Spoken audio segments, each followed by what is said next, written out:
Nitai came home telling me that you guys were like harassing rattlesnakes in the forest. Like, he's like, yeah, we were poking them or whatever, and I was like, what? That's so dangerous. And he was like, but Hamsa said that this was the best. Hamsa said that Prabhupada said. It was Hamsa said that Prabhupada said that snakes are envious of nature. Mm-hmm. And therefore it's okay to kill them. And I was like, okay, hold on. First of all, the quote is snakes are envious by nature, not envious of nature. And second of all, it still doesn't mean it's not dangerous. Hamsa said that Prabhupada said.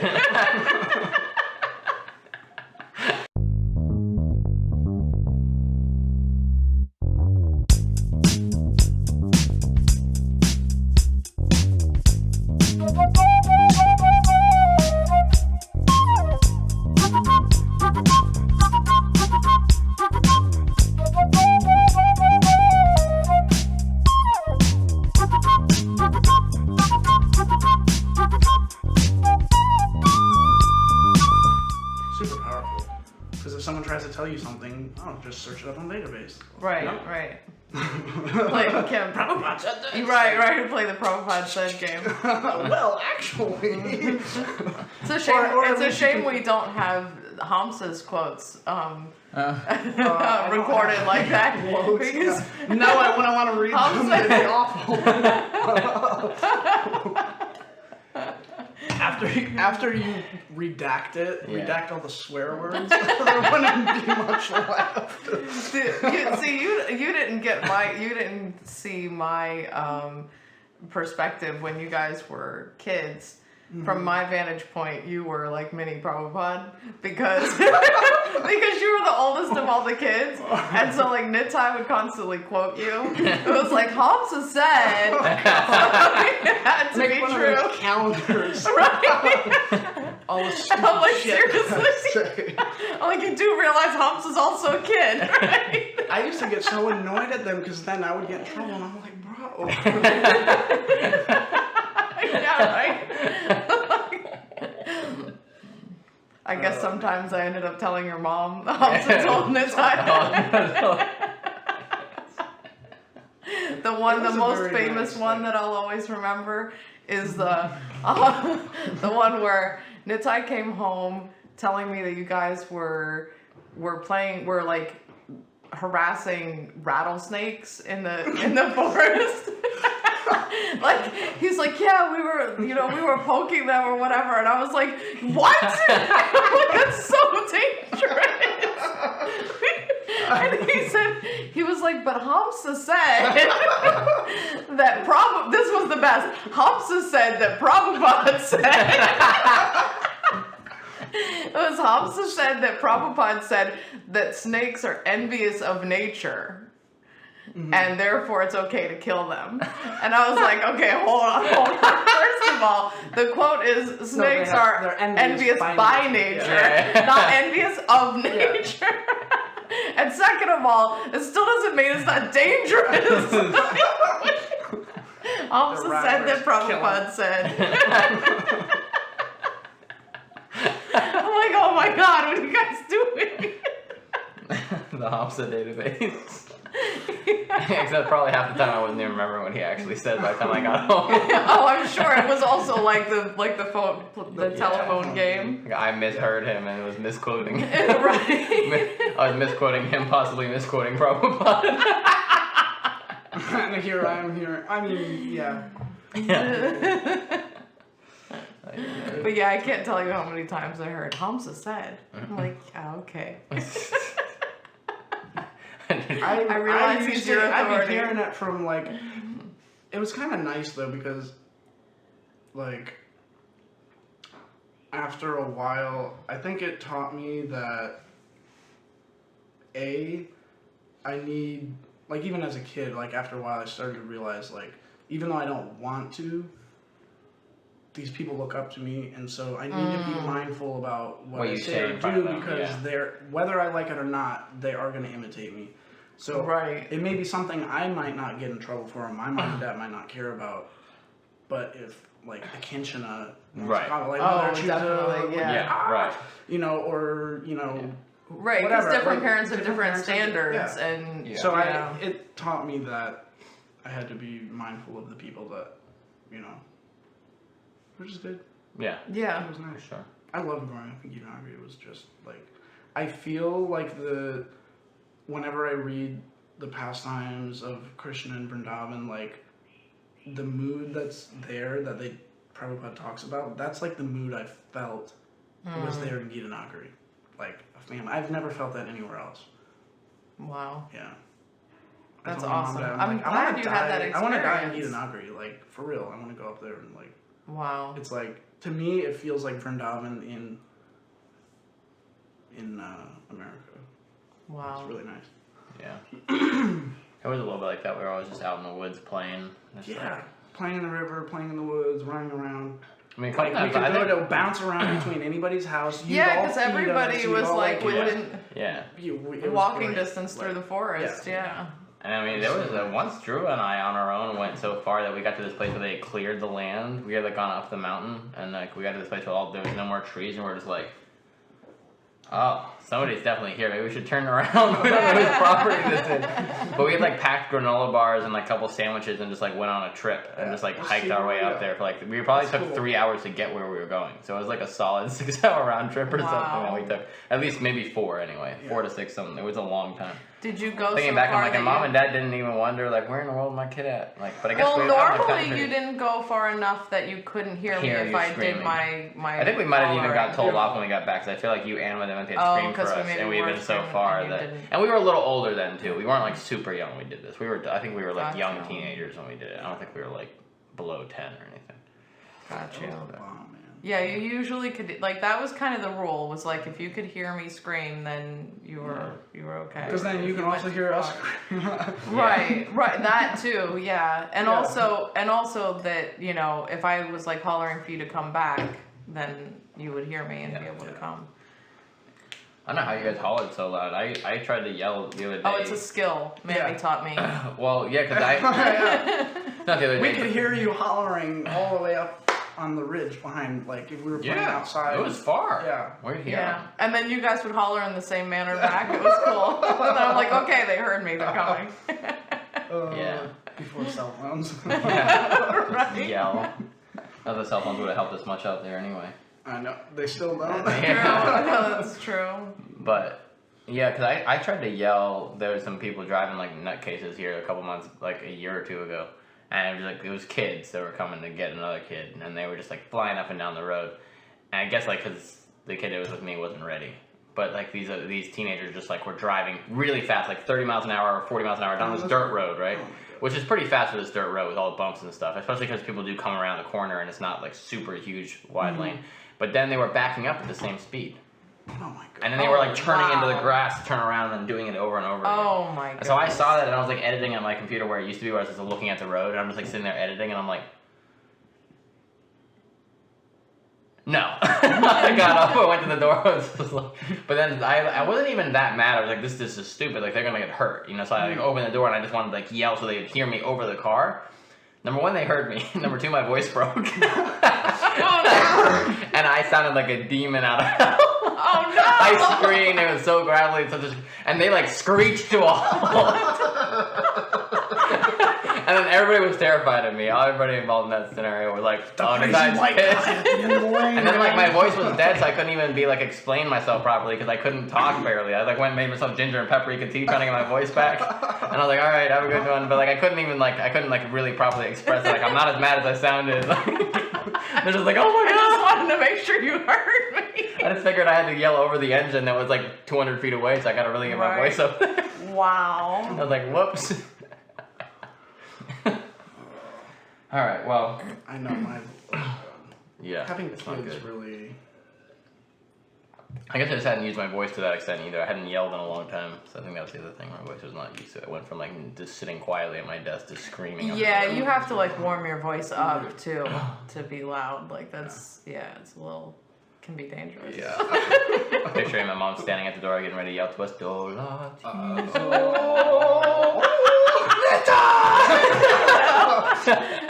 You're doing some Tai Chi. Oh my god. I think the sun is setting. Oh goodness. Okay, so we'll get started with the podcast. Although we'll probably use some of that, but hello everybody, welcome back. This is The Sole Purpose. We're interviewing my mother today, Mother Piranha. Our mother. Our mother. Then we're just going to talk sort of about our childhood, and then also about like maybe because you were very active as a when we were kids, you were very active in taking care of us and lending a hand, and then even just with the youth in general, you did a lot with the youth. So I just kind of want to talk about that. So if you want to maybe just give a slight description of you, like maybe who you are, like maybe like a 5-minute synopsis of like your life. I am pure spirit soul. Oh, okay. Okay. Cop out. For the Eternally blissful and full of knowledge. For the materialists out there and in here. Oh, yeah. I mean, like, that's just such a broad question. Okay. And that's really Give the us only a accurate brief- answer. Okay, so your mom and dad got Yeah, like tell us, somebody who doesn't know anything about you. Who are you? Why are you a devotee? That just to give us a quick like. You grew up. Okay, so you want my life story Just a in like brief- 5 sentences? Well, 5 minutes. You can even take 10. Okay. 5 or 10 minutes. Just give us a little quick, like, you know, who you were, where you're born, like, so people get an idea of your background, basically. Yeah. So when you're answering the questions, Okay. they understand where you're coming from. Okay. Okay, so I just feel like I told you the other day, I'm afraid of going into a rabbit hole because it can be a of lot. course. Yeah. But okay, so my parents were Hare Krishnas. They joined the movement before I was born. Mm. So I was born into the movement. We lived. I was born in Dallas, and then they moved to Gitanagari when I was like 9 months old, I think. And we were there for a couple of years. Like, What year I mean, was we've that? been there ever since. But that was 2000. I'm sorry, 2000. Yeah, I'm real young. No, that was 1975 that we moved to Gitanagari. Okay. And because I was born towards the end of 1974. So anyway, And Gitanagari is in Pennsylvania. Gitanagari is our farm community in Pennsylvania. And so my parents were one of the first Krishna devotees to move to that community. And we moved there. I guess we lived in the temple at first. I don't know some of the details about where we lived when and all that. But it was kind of, some of that was significant to my upbringing. Yeah. Around the age of 2, so I guess we were only there a little over a year when my parents had a rather significant falling out with the temple president. And he made it clear that they weren't really welcome anymore.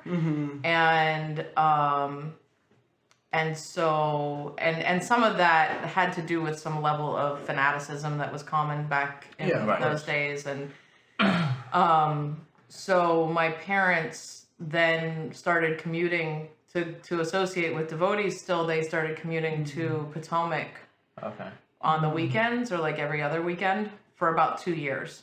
So like my memories where I had a couple friends I have a vague memory of having a couple friends in Potomac that we would stay with whenever we went down there. And then after that, I don't have any actual memories of being a baby at Gitanagari. Like that, I was too young.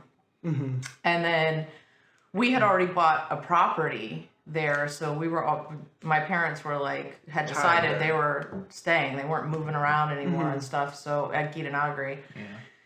So they stayed there, even though we weren't really going to the temple. I found out in recent years that we were actually officially invited back Bisatz root marriage, like a couple months after that incident between my Yeah, I think there's just a lot of like there was a lot of energy Yeah. left, and the person that they'd had an issue with was still there, if I'm not mistaken, right? Yeah. So So there was a lot of it was just kind of awkward, and my parents didn't feel comfortable anymore.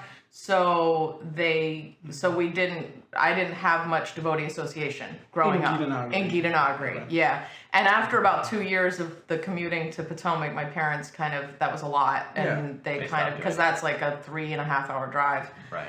So and Papa we was stopped already doing driving that. Truck? Was your dad driving truck? What was he doing then? My dad was a carpenter. Okay. So he was he at one point when I was little, he was like making rocking chairs. Like I don't know if the Amish taught him to make those. The ones that we have, I think he made them, right? Yeah, the ones that you steam the wood to bend it, and I forget what they're called. Like the little tiny pine trees, or the branches, I guess, that are like bent. Are they actual full trees, or are they just branches? They're branches, yeah. They're really cool. I forget what those chairs are called, but they are really cool. Okay. Anyway, so like I have a vague memory of like then there's like pictures of me, like hanging out with my dad when he was making the chairs and stuff. Right. But when at some point he then got a job doing like building houses with the Amish, the local Amish community, like some local Amish guy, and then for a little while, I guess we weren't going to the temple or anything, and my mom was getting kind of lonely. And this was around like 80. This was probably 79. like late 70s, yeah. Okay. My mom was kind of lonely for like association with other God-conscious people, like people that, she could discuss God with. Yeah. And so even though we were living like a mile from the temple, which was so weird. Yeah. So then they started like going to Mennonite church because she had met some Mennonite ladies, maybe through my dad's job, I don't know, or maybe through other, just homemaking things that she was doing, I don't know. But and so we started going to Mennonite church for a while. We went from like the strict Mennonites where like all the cars are black and everybody wears solid colors. We even did the whole solid color wearing thing for a while. But we were the only ones at the church with a white car. And that was when Papa what? Is that why Papa always wears like solid shirts and that's the white sheep congregation? He wears a blue. Yeah, we were the white sheep. He wears like a blue Carhartt and a blue jeans. Like all the time, mate. I don't know. Yeah. That's where he got it. He's like, this is simple. Every day. Yeah. I mean, even in the, even when you're living in the temple, like you generally would wear like a simple, almost like a uniform kind of thing. So, I guess he got used to that after so many years. Anyway, so we did that for a little while. Then we ended up transitioning to a more liberal Mennonite church for a while. So it was interesting. Like I grew up going to church, and yet like we never quite fit in there because we were vegetarians and we had the white car, that kind of thing. But and it's funny because my mom will tell that like when my baby brother would be crying, like start crying in church or something, she had to take him out. She'd go in the parking lot and chant her japa, like pace around with him and chant her japa. So that was the thing. Like I grew up with my mom always listening to Prabhupada tapes, so I was hearing Prabhupada, but I was also hearing sermons about Jesus, and I grew up like seeing my mom chant and stuff. But like overall, my conception of God as a child was like I had coloring books that had Krishna on them. So I knew what Krishna looked like from that. And I knew how to chant Hare Krishna. That was like the basis. I knew I wasn't this body. Like that was just something that I felt like I just knew. Like for me, it felt like an intuitive knowledge. Like, I'm not this body. Right. Like, so I knew that. I knew what Krishna looked like. I knew how to chant. And I always considered all other living entities to be like their life to be just as valuable as mine. Right. Of course. And so those kind of basic understandings. What about rattlesnakes? Like I was shocked. I was shocked by the Hamsa said Prabhupada said because I was like, wait, even rattlesnakes? Yeah. Like what is this?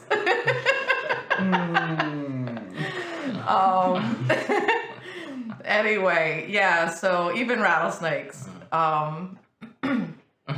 Although I did also understand that sometimes if a creature It's aggressing. is aggressing and is dangerous to There's a line you gotta that protect yourself. that it is okay to defend yourself.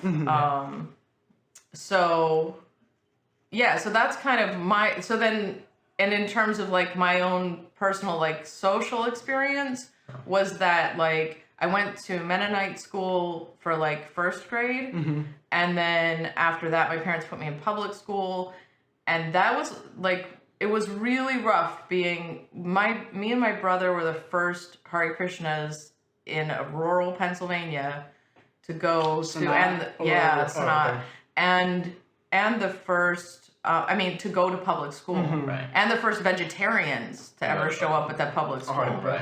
So that was like, and then after me and Sanat was Aaron. He got like a whole lot of bullying and stuff because of being different, and we all responded to it differently. And I won't speak to their response, but I can speak to my own.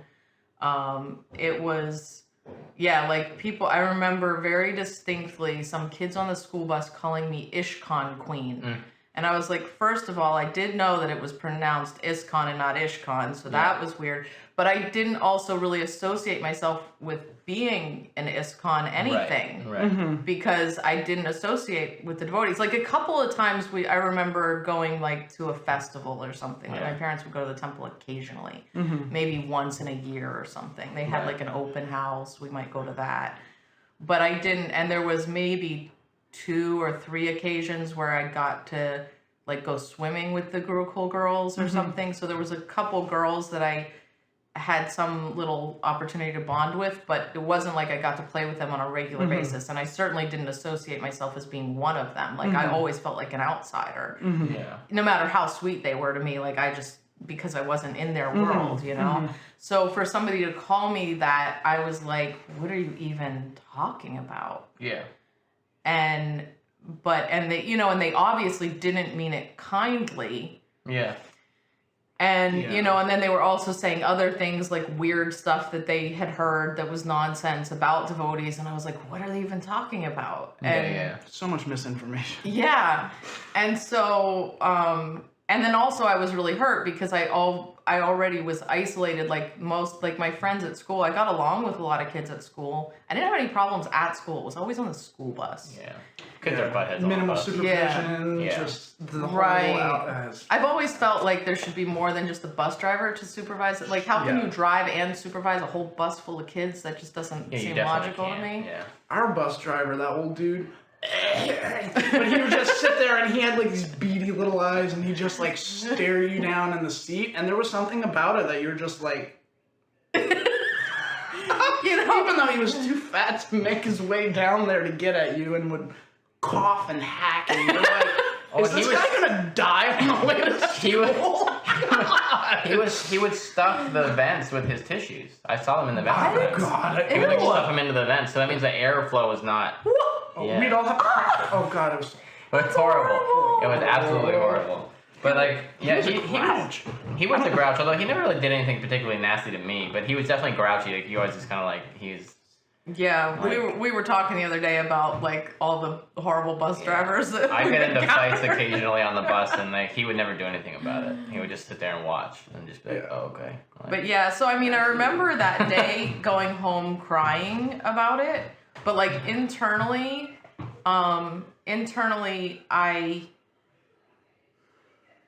my thought process was like, as I processed it, I was like, okay, so basically they're teasing me because I'm different than them, and that freaks them out. Right?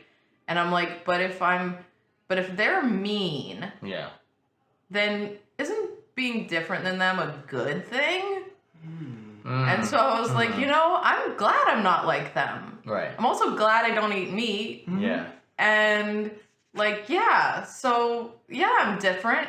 Yeah. And then I set out to prove to the world that I knew that I was different and I was proud of it so that they'd back off. Right. So then, started my, I tried to, dress different, look different. I became, what they... You became Ishkan Queen. No, not Ishkan. No, I actually went to the whole, emo thing before. Okay. Well, was it emo? I don't know. It was, where, Punk rock, kinda. black lipstick and that's hair down Well, I guess here. that was in the 80s, so that would have been, the punk scene. That's, I think guess, it's punk. I think it's I punk. just But messed it's with very my much mic. the precursor to... The precursor to the emo emo, scene, yeah. Yeah, That's I fun. it was it wasn't even a thing I was aware of, but I was just I was just trying to be different. Yeah. Yeah. Did it work? It did work. It did actually work. When you embrace it, it's all of a sudden people are like, oh, it's not getting to her anymore. Even if it does, you have to show them that it doesn't. Yeah. And then eventually, exactly. Just, So that was how I handled it, and it worked well for me. Yeah. I mean, still my friends from school weren't allowed to come to my house because their parents were scared of us being different, and I was sacrifice you in the backyard.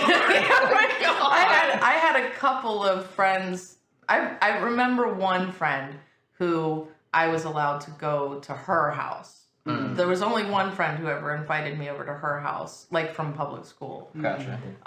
Then at some point, I was having issues with teachers in elementary school, and my mom pulled me out and put me in a Seventh-day Adventist private school. Oh, interesting. So then I had some Seventh-day Adventist friends, and they're vegetarian. they are actually vegetarian, but for different reasons than we are. Uh, They're vegetarians for health reasons because they consider the body to be the temple of God. Yeah. So, so some of them are not so strict on it. But yeah, and I think they might eat eggs. I can't remember. But yeah, so that was definitely a little, I felt a little more like I fit in there. And in fact, I came to the point where I felt so much like I fit in because there was one family there that was really nice and would have me come over to their house on the weekends and stuff like that. They really embraced me, and so because of that, and they had 2 daughters that were around my age. So I guess because of that, feeling like I finally kind of fit in somewhere. And I liked a lot of the philosophy I would hear. I started going to church with them. Yeah. And I liked a lot of the philosophy that I heard there. And I actually got baptized, I think, at the age of 12. You're going to heaven. Okay. You're saved. As a Seventh-day Adventist. So that was interesting. And then for some reason... I don't mean that in I'm just... I was. I know what you meant. For anybody watching that may be Seventh-day Adventist, I'm not knocking anything. Okay. Yeah. Well, you sent me to Bible school for a while. I'm sure maybe we can get to that. I have no idea why I was in Bible school. I'm trying to figure that out. That was Mammy's idea. Okay. Yeah. So I went to Bible school for a little while. I don't remember how long it was. It might have It was like a something. 2-week thing over the summer. Oh, was it? I think it was a couple years that you went to Bible school. Yeah. I remember being there and learning. I think it was just different a way to get to socialize and I mean, it was good because now when because the other day I was talking to a coworker about stuff, and he's Christian, practicing, and Cato, the guy we've had on here a few times, and he was mentioning some story, and I knew exactly what he was talking about. Oh, that's cool. But I didn't realize. I was and then I was I wonder why I knew and I'm how do I know all these stories? And then Hans pointed out that we used to watch Veggie Tales, which is a lot of Bible stuff. Oh, that's and true. And then I remembered that I also went to Bible school for maybe a couple of years in the summer. I had completely forgot about during that. the I even remember now homeschooling- where you went. Yeah. Yeah, when we homeschooled too, we would sometimes I know Mukunda's mom would take us to the church that Jarati would go to. Oh, okay. Oh, and they really? had Interesting. the homeschooling group. Oh, cooperative. I remember that too. Yeah. Oh, So I guess okay. I got a little bit of that, which is nice when you're talking to somebody who that's what they grew up with, so you actually know what Right, they're yeah, absolutely. And there's a lot to be gleaned from that as For well. sure. I mean, yeah. They're all glories of the Lord. So then somehow I ended up back in public school, and then around that at the age of 13, That's something when you went back to happened. public school? Yeah, that's when I went back to public school, and that's also when something interesting happened at Gitanagari, which I still don't really understand exactly what happened, but I think it had to do with finances, and maybe I don't know if there was some political thing going on between some of the leaders there, but somehow the whole financial infrastructure kind of fell apart. And so some of the because part of how they were funding so many people to live on the farm. How and many people were there? There was, the biggest it ever was there. Yeah, I think there was 100 people living, at On least the 100 farm? people Or in living the- on the. Oh wow. Well, no. Oh, Okay, in there was the- a few families that lived in houses that were owned by a devotee out Near the- like a wealthy devotee out around near the farm, Okay, right? okay. But they would have maybe 2 or 3 families living in a house together, and then on the property too, there was a bunch of The families. brahmachari and ashram, you had the block house. you had the row houses. Oh, Row yeah. houses back in were the still day. working. Yeah, the row that's houses. like 3 whole And there was a units there. school there, and I remember the school. Yeah. most of the kids that went to the school there, their parents also lived there, but they lived in the like dormitory with the other kids and their like dormitory teacher or whatever, and then or what we call an ashram. Even though their parents did live right there as well, so they got to see their parents a lot. There were a couple kids, like my one friend, I think her parents for some reason had to go to another country for a while, and she was left in the Gurukul there. Oh, wow. But there wasn't a lot of that at Gitanagari. Mostly the kids were there. But financially, the way they supported a lot of it was that there were specific devotees that would go out on and travel and sell paintings. And Swarga Bhagavati. Swarga Bhagavati, Rukmavati. Yeah, absolutely. Yeah, they're you should awesome. have all of them on here. Yeah. And I know that and I don't know, there was probably some other ladies too, and there were probably some men doing it. I don't really know about that side of it, but at some point they were getting older and like couldn't like maintain that stamina of going out and traveling, selling for so many years. Yeah. Needed to take care of themselves. I think some of the ladies that I don't actually know might have wanted to get married or just changed what they were, they just needed to change what they were doing. You're getting older and there's no retirement future there. Right. And there was, and so there was, I think that was part of what was happening. And then there was also maybe some political infighting. I don't know. But somehow financially and otherwise, like there became a need for all the grahastas or the householders, family people to move off of the temple property and maintain themselves, get jobs, etc. So at that point in time, the temple president, who my parents had some... This was the same one. The still. same this is one like 87-ish, right? that was the reason why we weren't there initially. directly a part of the temple when I was growing up. They moved out and moved like right down the street from us. Which house? In the house Kinshana's that old house? No, in the one that Chintamani and them bought the first time. Darren- That corner house, yeah. the White House on the corner. And they had a daughter that was 12 years old, and I was 13. And so suddenly, all these families were like out in the normal, and their kids were going to public school. So Like all of a friends. sudden, I had all these friends that awesome. like people that I could relate to. Yeah. And interestingly, their daughter became my best friend, and they were like my second home. Wow. Yeah. Krishna works in funny ways. Isn't it doesn't funny? he? Isn't it funny? Yeah, and they Did that were ever super help sweet to with me. your dad and him? Did they ever like mend that or no? I honestly don't know. That's something I should probably ask my parents. Yeah. I mean, I think to some extent, but I don't know if they ever like sat Maybe- down and maybe talked about inside it, they kind of, or like, if they just. I at think peace. internally they came to peace with it, especially because they really appreciated how much they were taking me into their household. Yeah. And then my brother Sanat was also friends with their sons, and so suddenly there was all these kids that I could relate to.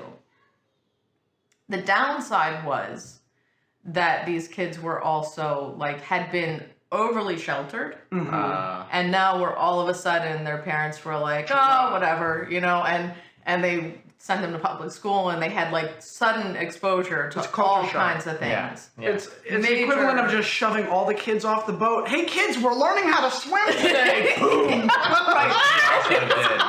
It is absolutely like that. So, they were like the party kids, like the partiest of the party kids. And I mean, I guess it's Just the danger of over sheltering without educating them on what to expect out in the world. Exactly. I feel like you guys did very well for us. I know my parents did.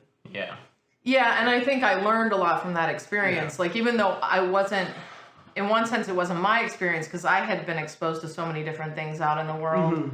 I kind of went along with them because suddenly I had friends that I could relate to, so I was doing what they were doing. And also, I was spiritually searching to some extent because I didn't know so much about what is this Krishna consciousness, and I didn't, and I was no longer associating with the Christian people that I had, like I wasn't really part of that scene anymore.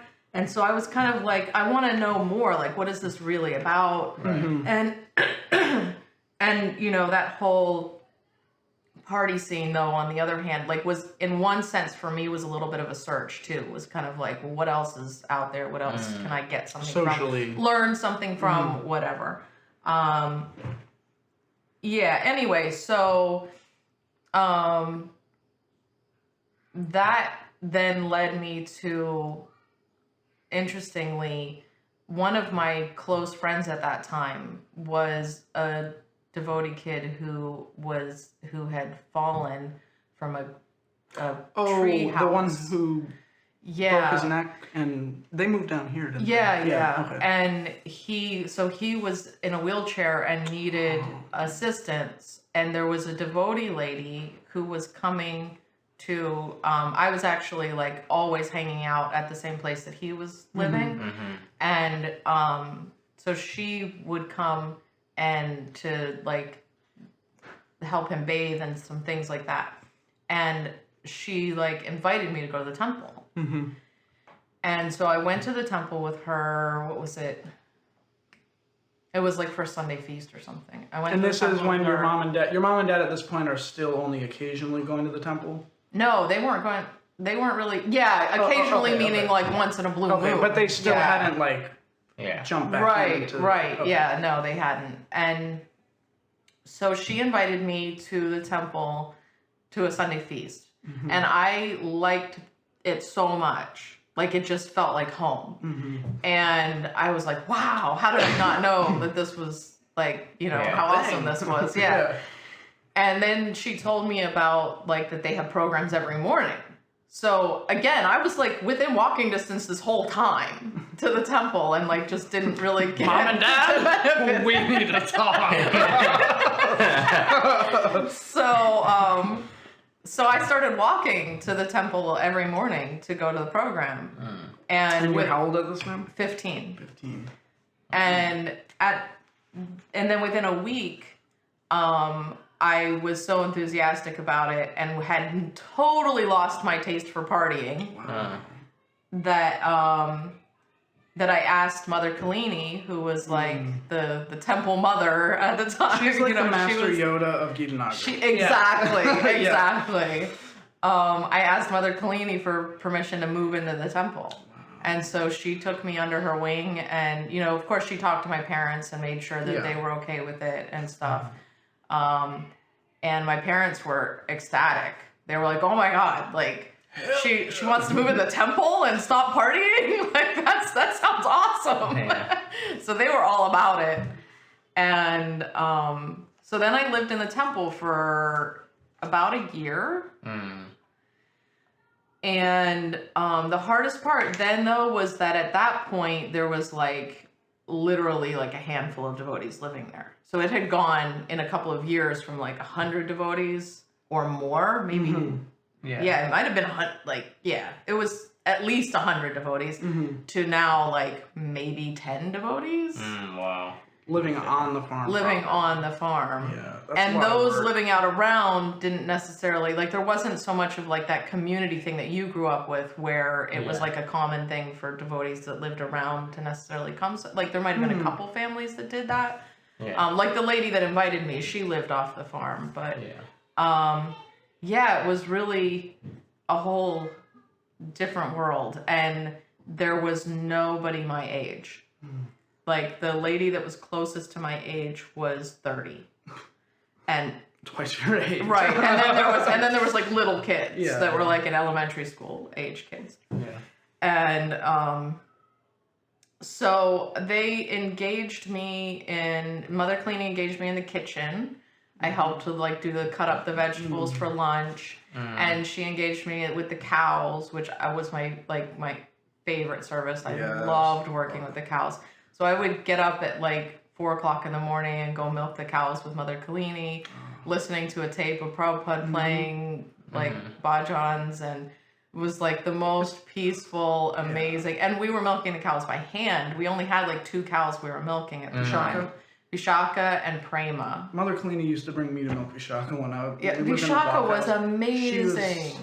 She milked for like 8 years after calving, after her That's last calf. That's how Rohini did for us. I heard you telling that story. She stopped milking when we went to India, and my dad got the other milk cow, and then was milking her. Rohini would just come up and, oh man. She wanted to be milked And then too. one day my dad looked at her and was like, wow, she looked like her milk bag's getting full. He went and she just started milking. Like, it's like how they talk about in Krishna book, the cows come running, the milk bag's overflowing. Like, she legit hadn't had a baby in years and just started producing milk. Because she wanted to reciprocate. Because she wanted to reciprocate. Like, Right. It's so awesome. and Vishaka was like that too. Vishaka was so like that. She was so sweet-tempered and just really gentle, wonderful cow.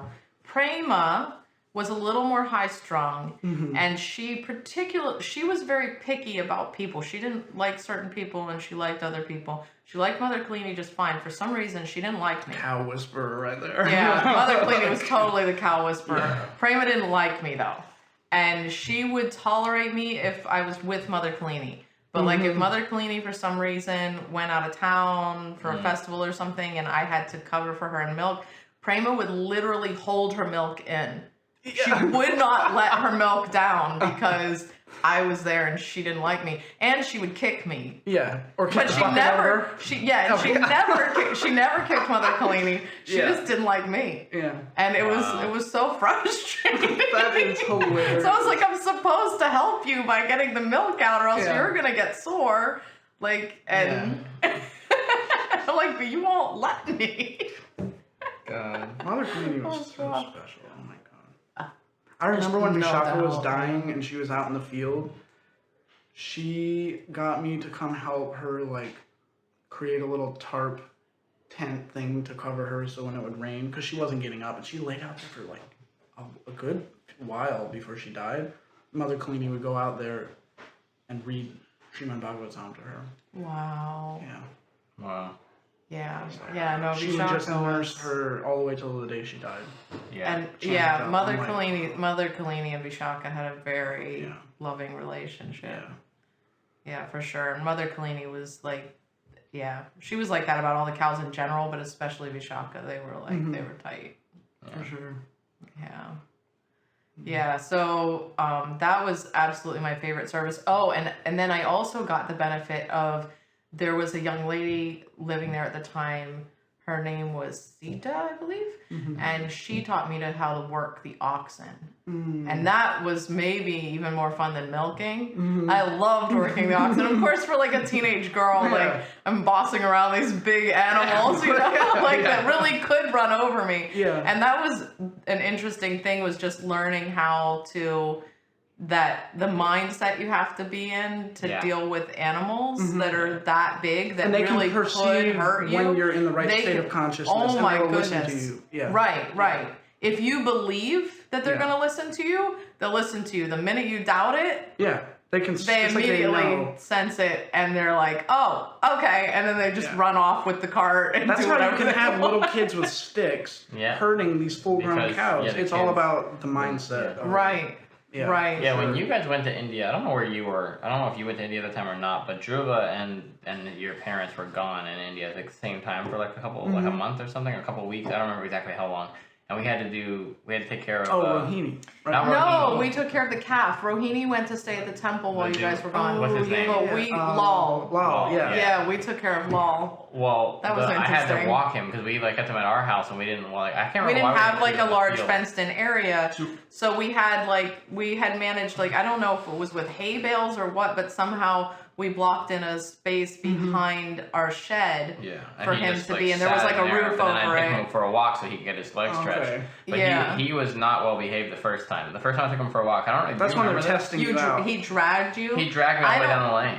Oh my god. Yeah, I don't know that I remember, but I remember you telling me I about took him it on recently. the thing, and I took him out, and as soon as he had a clear line of sight, he just like trucked it down that, like, you know, in this like shale, like it's a rocky lane. It's not like sand like it is here, and but I held onto the rope the whole time for some reason. I just remember thinking like I can't lose this cow, so I just was like trying to holding catch on, him. and then so I was just like I can't let go, and he's just dragging me. I'm like surfing down the lane, and he just dragged me the whole way, and then he got to the road, and I was also worried he's gonna run into the road at the wrong time, a car would be there or something. Somehow there was no traffic really, and he got down to about the road area, and then he stopped, and he like looked behind him and saw that I was still there, and then after that he never gave me trouble again.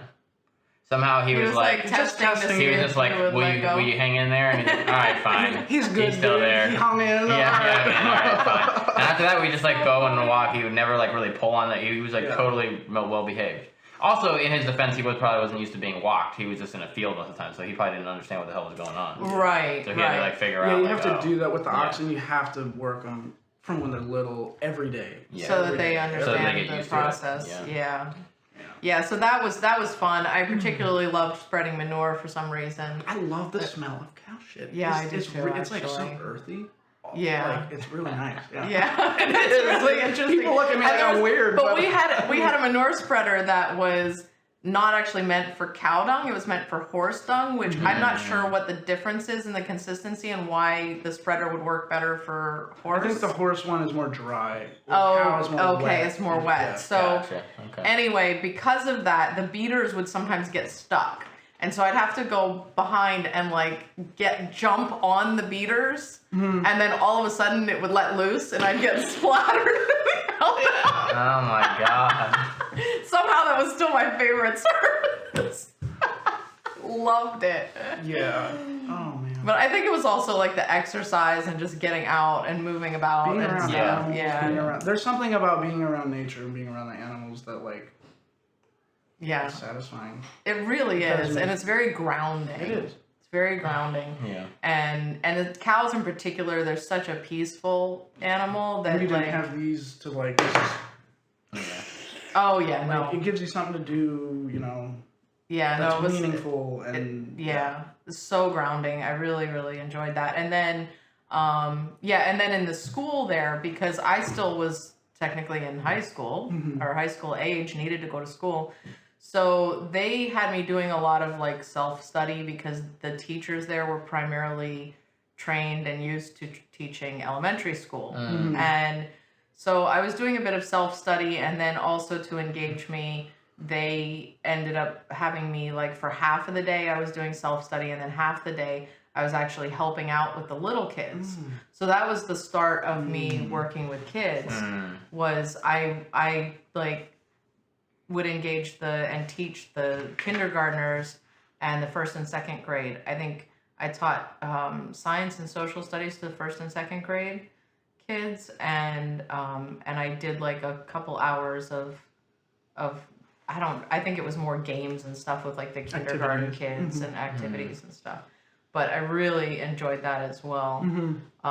Although that in a lot of ways was more challenging than working with the animals. Yeah, you can't beat them with a stick. And I try not to beat the animals with a stick either. You know, again, they're living entities. And I know. but the kids, the animals don't have like mouths to, you know, they could kick you, but you know, it's not like they're actually talking back or giving you lip or.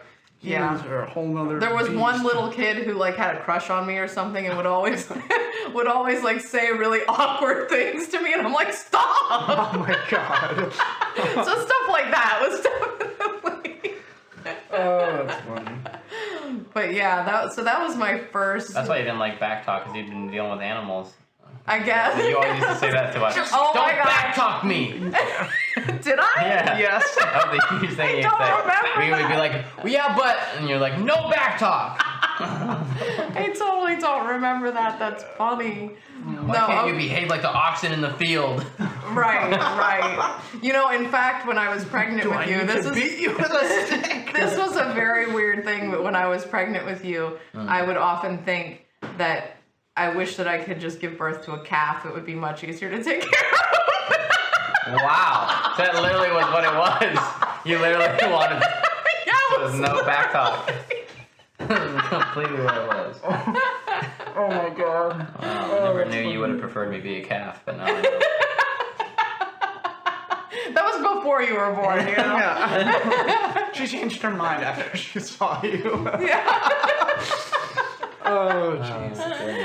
Anyway, so then, so then when I was around, like, at the age of 16, I think it was like 16 and a half, I had been getting lonely at the temple because there was a couple mothers that I was close with, but they were like mother figures for the most part. And,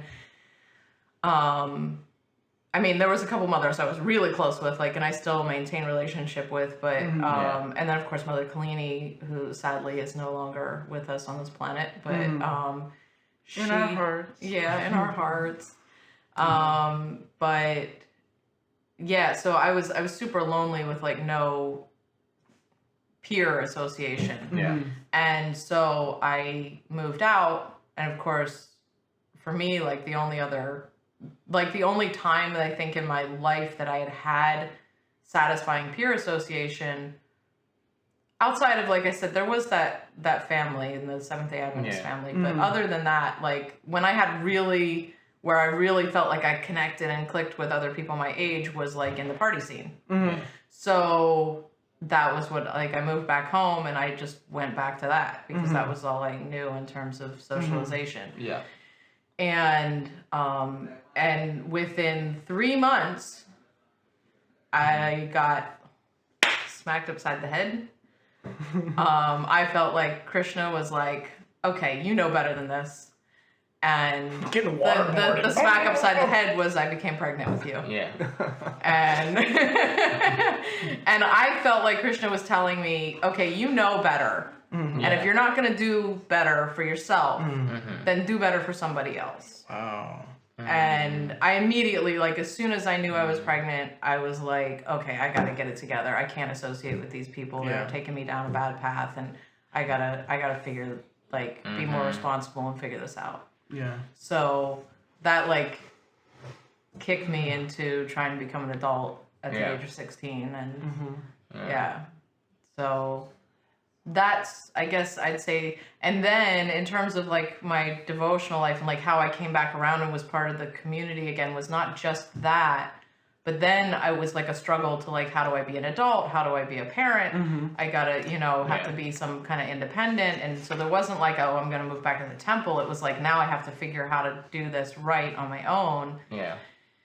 And of course I had a lot of support from my family, but that's also hard because if when you're trying to be an adult around your family, they're still treating you like a kid because that's the normal dynamic. Yeah. It's really hard. So, so then I made many different efforts to try to get out on my own. And then at some point, moved to Maryland for a little while, met Abai's dad, and we got married, and I had another kid on the way. And then that relationship fell apart very quickly. And I even went out to LA for a few months. I remember. Yeah. I think that's about the time we moved, because I remember. Yeah, you were there. I think when we came back. Well, no, we moved there, and what? Needs the key. Oh, we moved there, and I remember that I met, because Mukunda and them weren't here yet, and I had befriended Nitai, I think at the temple, maybe at a Sunday feast or something. How old were you at the time? Oh, God, 3 or 4. Oh, okay. Because I remember when you guys went to LA, I was devastated. I was like, because he was the main person there, Mukunda wasn't here yet, and I'm like, when's Nitai? I would ask my mom and dad all the time, when's Nitai coming back? When's Nitai coming back? The keys are in the car. When's Nitai coming back? Oh, I don't know. And I would like literally walk with my mom, or sometimes by myself, about 5, because how long were you guys there? 8 months. 8 months. Okay. Yeah. Anytime we'd go by their lane, I would say, "Can we go see if Nitai's back yet?" Like, wow. Oh, that's so sad. Yeah. Because and the reason I wasn't aware of that period of time was because I wasn't there. So part of the whole trying to figure out how to be an adult and all that, I was trying to like have a job, and I moved to Maryland and took Nitai with me. And we were just talking about this the other day, the whole struggle with daycare, and Mm-hmm. so I had him in a daycare, and the daycare turned out to be really bad. And they weren't taking proper care of him, and he kept getting sick because they weren't like giving him food and water properly. And so he kept getting sick, and I couldn't keep taking off work to get him well again and then send him back to this horrible place. I was trying to figure out, like, what do I do? How do I manage this? And I was so young, like, I don't know, like, just like, I always felt like kind of, you know, at the mercy of other adults. Like, I didn't feel like I could even, like, how to navigate this whole thing, you know? And so I ended up sending him home to stay with my mom, and it was supposed to be for like a week for him to get fully better before going back to daycare. And then at the end of the week, she had him call me, and he was like 2 at the time, 2.5, maybe almost 3.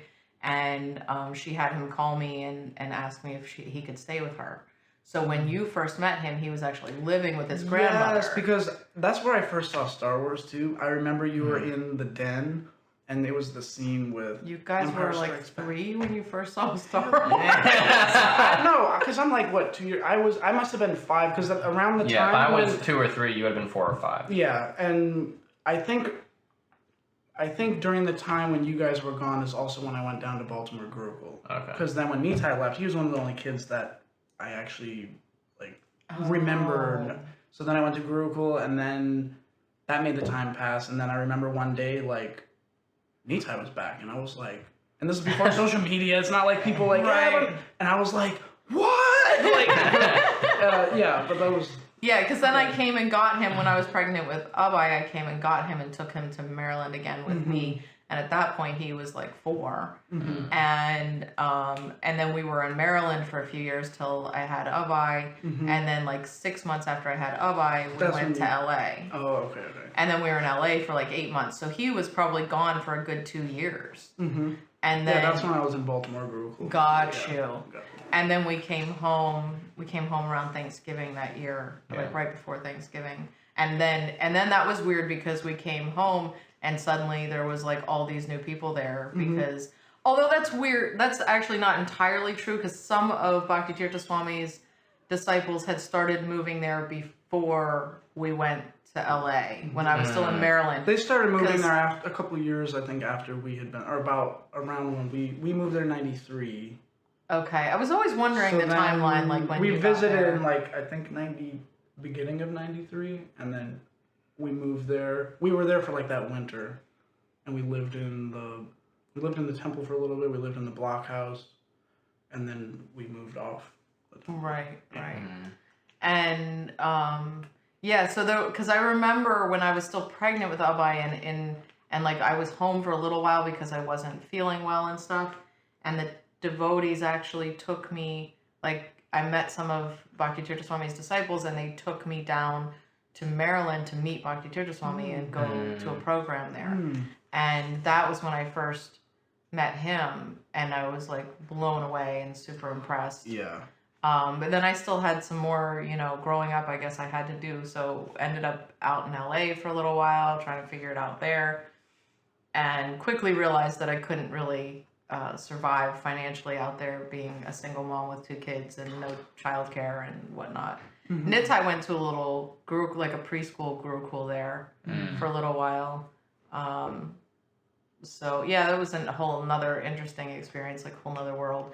And then we came home when I finally like gave up trying to survive out there. Radha Damodar just let you struggle till you came Yeah, and honestly, I always felt like Radha Damodar was gonna just like keep pulling me back, I'm pretty sure I made some prayer at the age of 15 living in the temple that like I always wanted to serve them, and so Yeah, you gotta be careful what you pray for. You're right about that. So they kept pulling me back to Gita Nagari. And so then we came back and at some point, so anyway, I shouldn't ramble on any further. That's You good. can ask more questions. Well, so I guess the one question I had while you were telling us your story, life story,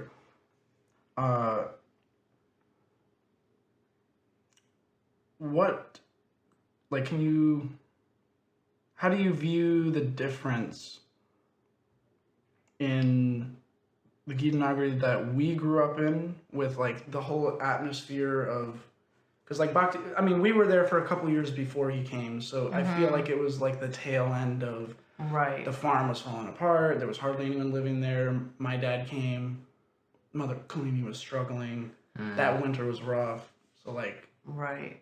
it was a lot for them to move into there. But then within a couple of years is when Bhakti Tirtha Swami really started coming and bringing. So like the community changed. Oh, So- it definitely changed. So from your experience, like to that, would you like to kind of expand? I on mean, that a little? I feel like when I was living in the temple, it was a very intimate group because there were so few people. But it was also a little.